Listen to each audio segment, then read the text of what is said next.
ce territoire, c'est un territoire riche d'une grande histoire qui s'est façonné au fil des années, des millions d'années, et qui est pour nous d'une richesse exceptionnelle.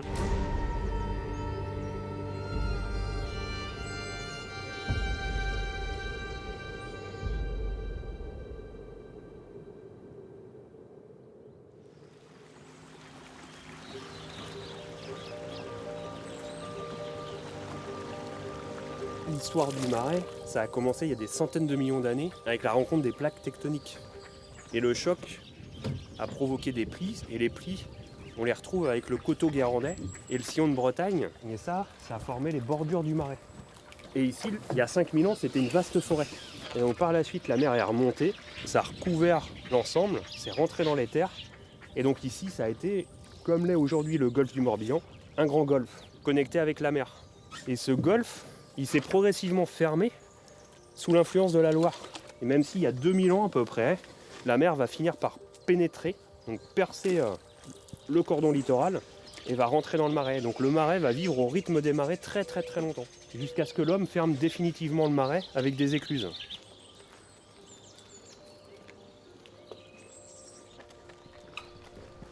Quand on habite une de ces 21 communes, on est de fait copropriétaire du Marais.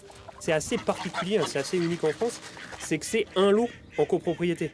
C'est pas chacun a son lot et puis on a un syndicat, non, on a une propriété commune, indivise, sur les 7000 hectares. Et ce qui fait qu'aujourd'hui, c'est presque inqualifiable, ça rentre dans aucune case, c'est complètement atypique. Et c'est ce qui fait que les habitants sont très attachés à ce marais, à leurs us, à leurs coutumes, et finalement préservent ce marais depuis des siècles.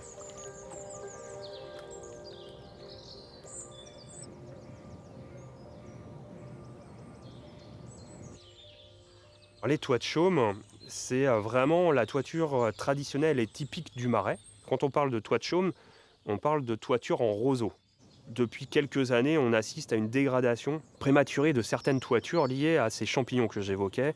En fait, le champignon va se nourrir du roseau et va se développer dans des conditions humides. Et donc, il va falloir éviter tout ce qui va favoriser l'humidité dans le toit de chaume. C'est pour ça qu'on a besoin de poser un chaume de qualité.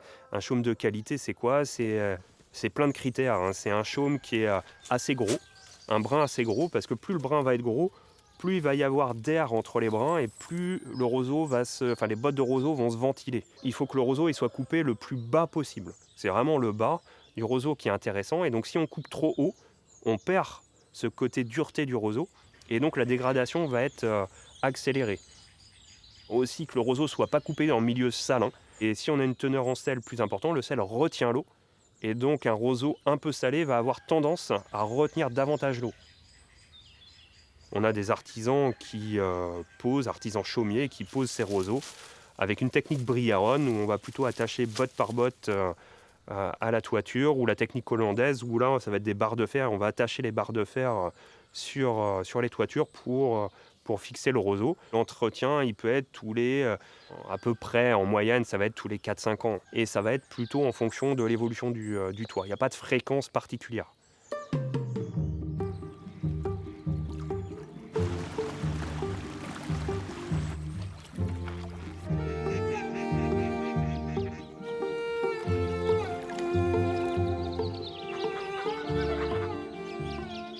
Le chaland, c'est, on va dire, la barque. Nous, on n'aime pas trop ce mot-là dans le Marais, c'est le chaland, mais c'est la barque traditionnelle du Marais. Autrefois, elle était en bois.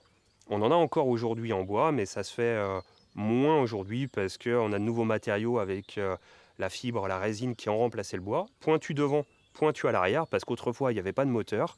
Donc on a coupé l'arrière depuis quelques années pour pouvoir y mettre un moteur. Aujourd'hui, il y a le petit chaland qui est pour les usages de pêche, de chasse. Il y a le chaland de taille moyenne un peu plus grand pour aller à la pêche au carrelet, pour aller faire des balades en famille.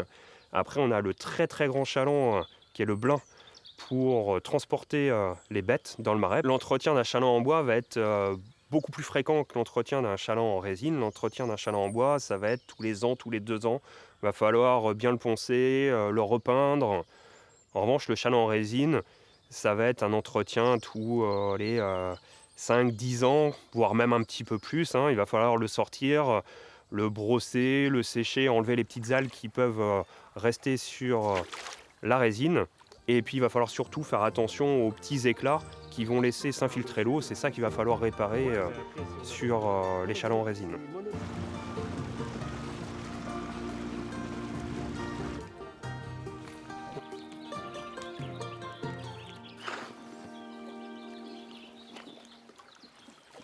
Il y a pas mal d'engins qui sont utilisés pour la pêche en brière. C'est beaucoup la bosselle qui est utilisée pour l'anguille, mais aussi pour le poisson-chat et l'écrevisse. Et après, on utilise plutôt des filets, soit le filet droit ou le tramail, qui sont utilisés eux autres plutôt pour les carnassiers. On a vu la louve aussi là, mais qui est plus qui est pas pour l'anguille, qui est pour les poissons. Après, on a d'autres engins comme le corlet, comme les corlets qu'on utilise ailleurs dans toute la France, quoi. Il y avait autrefois d'autres engins, mais qui sont devenus carrément inutilisés désormais. Il y avait plus de variétés de techniques de pêche autrefois, mais désormais il y a des engins comme la cage qui ont disparu. Mais tout simplement parce que le marais a changé et que ces techniques-là étaient plutôt adaptées à des marais qui étaient très enherbés, avec beaucoup d'herbiers aquatiques, et on n'a plus d'herbiers aquatiques, ce qui fait qu'il y a des engins qui étaient performants en herbier qui ne le sont plus, donc du coup ils sont un peu en déshérence. Il y a des engins aussi qui peuvent disparaître du fait de restrictions à venir, comme la fouine. Si l'anguille est interdite à la pêche, c'est un engin qui risque de disparaître.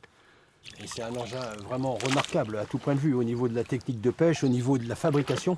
C'est un bel objet de ferronnerie, c'est un engin astucieux, un engin qui sur tous les plans mériterait d'être au contraire extrêmement protégé. Et si en plus il y a des restrictions de plus en plus importantes sur la pêche à l'anguille, ces engins anguillés disparaîtront. Avec l'intérêt culturel, historique, etc. qui disparaîtra avec. Et après, il y a aussi des modes de pêche qui ont disparu parce que la ressource a disparu, comme la pêche à la grenouille, qu'on pratiquait encore dans les années 80. Une ressource tellement importante que la Brière alimentait d'autres grandes zones humides françaises en grenouilles, comme le lac de Grandlieu par exemple, qui dans les années 50 venait s'approvisionner en grenouilles pour le repeuplement en grenouilles du lac. Mais maintenant, du fait de l'écrevisse, il n'y a plus d'herbier. Donc la grenouille a quasiment disparu de Brière. À l'origine, c'était un élevage, il y a eu une autorisation par le parc de Brière, qui est un élevage en bordure. Et puis cet élevage a périclité, elle a colonisé carrément le marais. C'est tout le milieu qui a changé, quoi. Avant, dans les pierres, il y avait des nénuphars. Maintenant, il n'y a plus aucun nénuphar en Brière. Mais tous les herbiers ont disparu. Beaucoup de poissons pondaient dans les herbiers. Et on trouvait beaucoup des petits invertébrés qui étaient dans les herbiers, qui nourrissaient des plus petits poissons. Les plus petits poissons nourrissaient les plus gros, ainsi de suite, quoi. Et c'est toute une chaîne alimentaire qui a été détruite à cause de l'écrevisse. On a pu ces paysages de pierre avec des nénuphars, c'était magnifique, quoi. Et avec aussi l'écrevisse, en période d'assèchement du marais, l'été, elle creuse des galeries et elle va chercher l'eau profondément. Elle abîme la tourbe.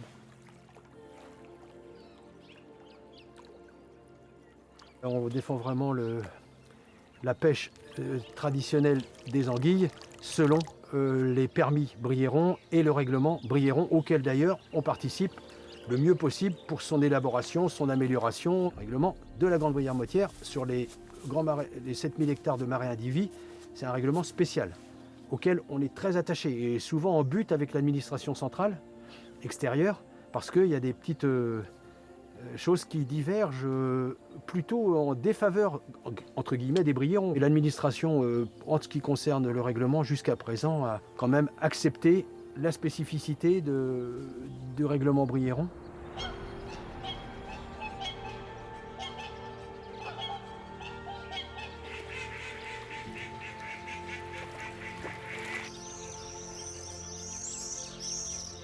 Notre rôle, celui bien modeste, mais auquel on tient quand même, de lanceur d'alerte éventuelle par rapport à un patrimoine naturel qui, sur bien des points, présente quand même pas mal de fragilité désormais. Donc on essaye au niveau des instances décisionnaires, parc naturel, commission syndicale, syndicat du bassin versant du Brivet, de donner quelques infos et de nos suivis pour essayer d'orienter les choses. Mais c'est laborieux.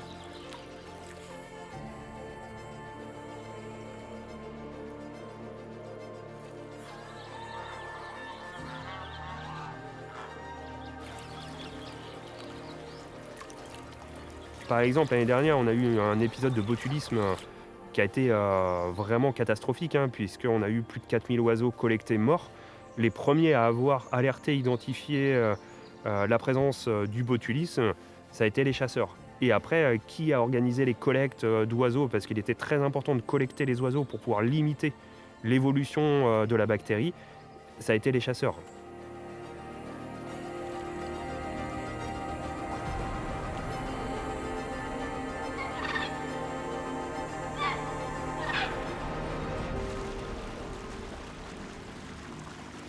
Alors les différents types de chasse sur le Marais, la principale ça va être la chasse au canard à la hutte. Après on a aussi la chasse qu'on appelle au culvé, c'est-à-dire qu'on va partir dans les marais, en botte, en cuissarde, en waders, marcher et on va tirer les oiseaux devant soi. On va chasser la bécassine, le canard aussi. L'autre mode de chasse qu'on peut aussi avoir, c'est la chasse à l'approche, dans le chaland, à la perche, où on va essayer d'approcher le canard, et c'est aussi surtout pour la foulque. Et après on a aussi une partie de chasse à l'arc qui vont être là plutôt pour la régulation des ragondins.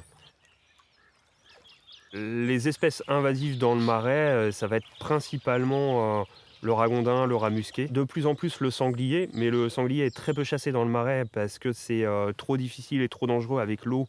En revanche, l'eau tous les ans elle monte. À un moment donné, les sangliers vont sortir du Marais et ils vont être régulés dans les communes qui sont autour du Marais. Le chasseur va être très présent dans le Marais. De par sa présence, il va assurer ce rôle de veille de l'écosystème. Et ça, c'est très très important, de la même manière que les pêcheurs, tous les usagers du Marais. Enfin, cette présence dans le Marais est très très importante.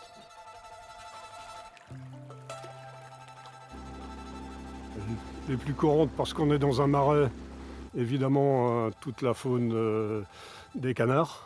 Et puis aussi toute une cohorte de ce qu'on appelle les fauvettes aquatiques, des oiseaux qui utilisent la roselière. Il y a aussi beaucoup de grands échassiers, des hérons, des spatules, des butors. Il y a aussi des sternes d'eau douce qu'on appelle les guiffettes, qui sont une particularité de Brière au niveau national. Et puis il y a les ralidés aussi, les foulques, les râles d'eau, etc., qui constituent aussi une spécificité briéronne au niveau de la densité de population. Ici, on a une population, c'est une grande butte qui fait 80 hectares. Et une île non habitée. C'est la seule au sein du Marais de Grande-Brière-Mottière à être aussi vaste et non habitée. Elle s'appelle la butte des Pierres. Il y a des espèces comme l'alouette des champs qui s'y trouvent bien parce que c'est des milieux qui correspondent à l'alouette des champs qui niche au sol. En ce moment, on est à une pleine période où on entend des mâles qui chantent. C'est un chant exceptionnel parce que ininterrompu, avec un oiseau qui monte en chantant vers le soleil. Très haut, parfois très très haut, et qui redescend tout doucement et finit sa descente en espèce de parachute. Tout ça sans doute avec des effets séductifs pour les femelles. Ça donne un chant remarquable parce que ininterrompu dans la mesure où c'est expirant, inspirant que ça se passe.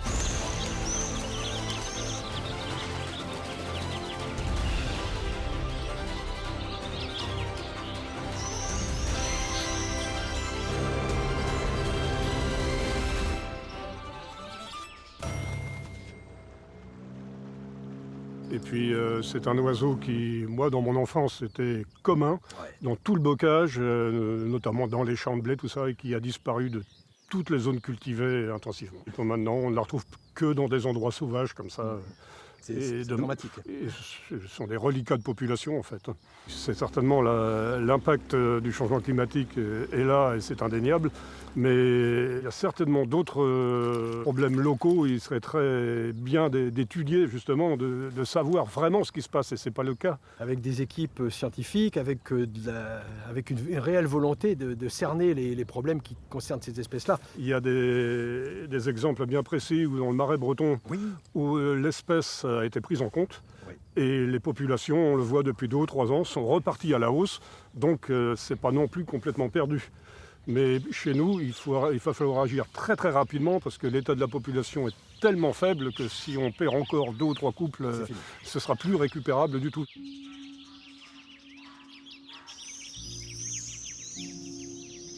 Et là, on attendrait beaucoup d'aide technico-scientifique pour comprendre les choses. Mais ça commence un petit peu à boucher ces dernières années. Sauf que ça bouge toujours chez nous quand il est trop tard. Il faut savoir ce qu'on veut, quoi. On a un parc naturel régional qui n'arrête pas de faire de la publicité sur le paradis terrestre que représenterait la faune et la flore de notre pays, mais en regardant de près, nous, il y a un hiatus, quoi.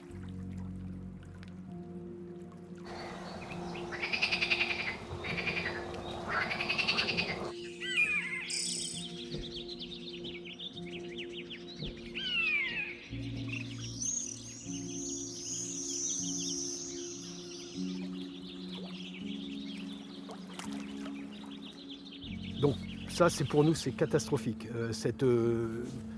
Ce déclin, sans doute jusqu'à l'extinction. Ces espèces-là, on peut même plus parler d'effondrement que de déclin. Depuis quelques années, moins de 5, c'est vraiment la chute libre, quoi. Et tout le monde a l'air de un peu s'en foutre, quoi. On perd pied, quoi.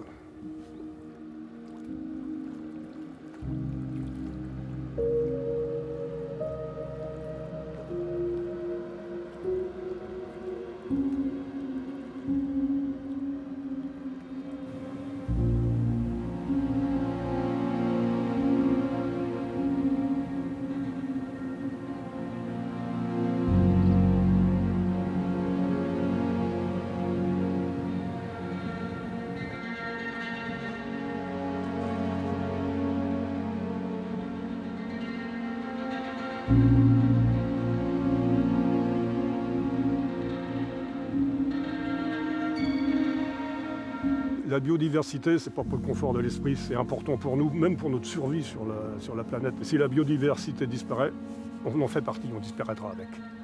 J'en suis convaincu.